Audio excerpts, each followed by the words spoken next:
छठी मैया की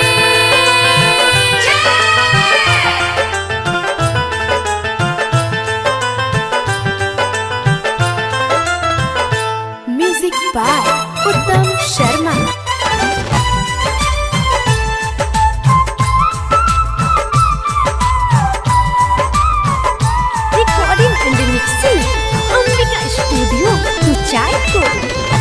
हौवे कार्तिक महीनवा बारा पावन ये सखी, हौवे कार्तिक महीनवा बारा पावन ये सखी। देखो भक्तिया लागता मन भावन ये सखी, देखो भक्तिया लागता मन भावन ये सखी। देखो बाजता वे बारा हो बजनमा ये सखी, देखो बाजता वे बारा हो बजनमा ये सखी। देखो घटिया लागता मन भावन ये सखी, देखो घटिया लागता मन भावन ये सखी। म्यूजिक बाय उत्तम शर्मा।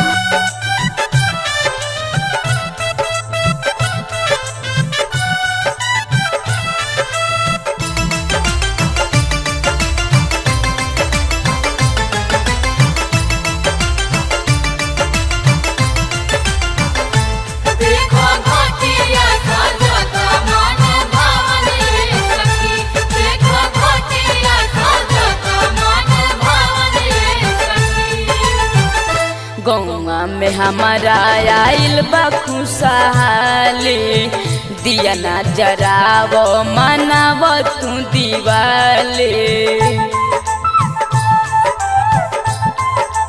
हो गौवा में हमारा आइल बा खुशहाली, दिया ना जरावो मनाव तू दिवाली।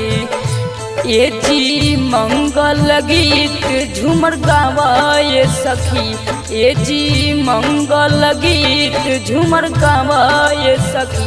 हमर गाँव लागता मन भावन ये सखी, देखो छठिया लागता मन भावन ये सखी।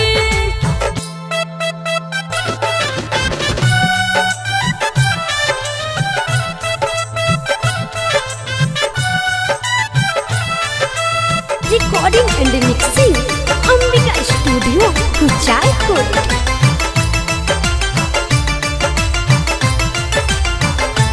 देखो घटिया लागता मन भावन ये सखी, देखो घटिया लागता मन भावन ये सखी।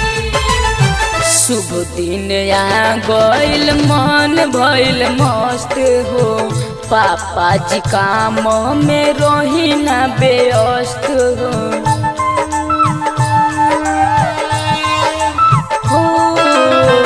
शुभ दिन आ गइल मन भइल मस्त हो, पापा जी काम में रही ना व्यस्त हो। प्रेमी साहिल बेदर्दी उत्तम गावे ये सखी, प्रेमी साहिल बेदर्दी उत्तम गावे ये सखी। देखा